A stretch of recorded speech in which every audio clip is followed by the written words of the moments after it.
Mobile ringer loudspeaker की खराबियों और सॉल्यूशन।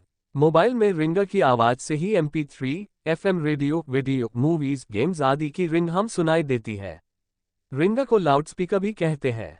तो आइए जानते हैं कि सभी कंपनियों के सभी मोबाइलों के रिंगरों को ठीक करने का तरीका। मोबाइल रिंगर लाउडस्पीकर की खराबियां। किसी मोबाइल को रिपेयर करने से पहले उसकी यथार्थ खराबी का पता लगाना है। जब ग्राहक ने आपको बताया कि लाउडस्पीकर से आवाज नहीं आ रही है, तो आपने लाउडस्पीकर नया लगाकर देख लिया, लेकिन फिर भी नए लगाए लाउडस्पीकर से आवाज नहीं आ रही है, तो आपको ये स्टेप्स फॉलो करने होंगे। यह मोबाइल रिंगर लाउडस्पीकर में होने वाली खराबियां हैं। रिंगर से आवाज नहीं आ रही है। रिंगर की आवाज साफ नहीं सुनाई दे रही है। रिंगर से कभी आवाज आना कभी नहीं आना। रिंगर से आवाज धीरे आ रही है। रिंगर से आवाज आने में रुकावट आ रही है। ये रिंगर में होने वाली खराबियां हैं। अब इसका सॉल्यूशन देने वाला हूं आगे। मोबाइल रिंगर लाउडस्पीकर की खराबियां का सॉल्यूशन। मोबाइल फोन की सेटिंग में वॉल्यूम और साइलेंट मोड को चेक करें। मेनू प्रोफाइल या ध्वनि सेटिंग की जांच करें। मोबाइल फोन को खोलें। रिंगर पॉइंट और मोबाइल PCB पर रिंगर टच पॉइंट को स्क्रैच और साफ करें। रिंगर टच पॉइंट, रिंगर और पावर IC के आसपास से प्लेट को वॉश करें। रिंगर को नया लगाकर चेक करें।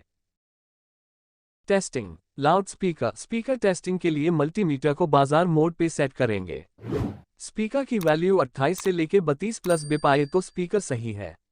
रिंगर लाउडस्पीकर की वैल्यू 8 से लेकर 12+ बिप आए तो रिंगर सही है। स्पीकर और रिसीवर की कॉल लगाने टाइम एक्टिव वोल्टेज 1.8 वोल्टेज से लेकर 2.8 वोल्टेज आए और कॉल कट हो जाएगा तो 0 वोल्टेज आएगा तो लाइन ओके है। V voltage. रिसीवर स्पीकर की 2 टिप्स पे मल्टीमीटर की प्रोब पलटने से GR वैल्यू सेम आनी चाहिए। 2-5 वैल्यू ऊपर नीचे होगी तो कोई दिक्कत नहीं है। ऑडियो IC से रिसीवर स्पीकर की तक की लाइन सही है। स्पीकर चेक करें टाइम पे पावर IC और ऑडियो IC लगी होनी चाहिए। मोबाइल PCB पर रिंगर टच पॉइंट से जुड़ी कॉइलों को मल्टीमीटर से चेक करो।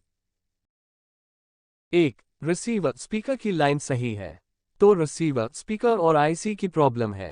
2. रिसीवर स्पीकर की टिप्स पे GR वैल्यू नहीं आ रही है तो लाइन ब्रेक है और GR वैल्यू कम या ज्यादा आने पर series components check and change करना है। 3. रिसीवर स्पीकर की टिप्स पे बिप की आवाज इतनी ही आ रही है तो लाइन शॉर्ट है तो हमें parallel components check and change करना है। 4. DSO मशीन से टेस्टिंग करते हैं तो रिसीवर स्पीकर की लाइन एक्टिवेट होगी तो टिप्स पे फ्रीक्वेंसी मिलती है तो सही है। रिंगर IC पर सोल्डरिंग पेस्ट लगाकर SMD rework station hot gun से हल्की हीट दे। रिंगर IC को रिबॉल या बदल कर देखे।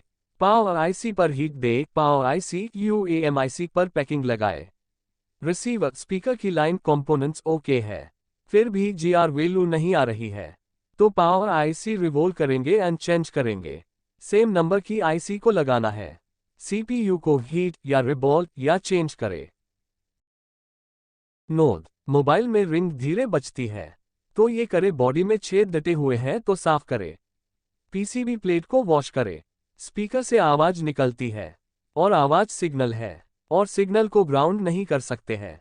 सिग्नल और डाटा का ग्राउंड को मदरबोर्ड वाली ग्राउंड से नहीं जोड़ सकते हैं। इसकी पूरी लाइन चेक करनी पड़ेगी।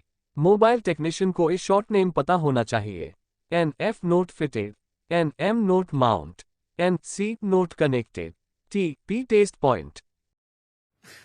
तू समझा? हाँ। नहीं, तू समझा नहीं। फिर से वीडियो देख ले बेटा। आपको इस वीडियो से कुछ भी सीखने को मिला हो तो इस वीडियो को लाइक और चैनल को सब्सक्राइब जरूर करें। आपको नेक्स्ट वीडियो कौन सा टॉपिक पे वीडियो चाहिए वो मुझे कमेंट्स करके बताएं दोस्तों। थैंक यू दोस्तों। Thank you for watching. Rathwa YouTube channel को सब्सक्राइब करें और बेल आइकन को घंटा को ऑल पे क्लिक करें। Thank you.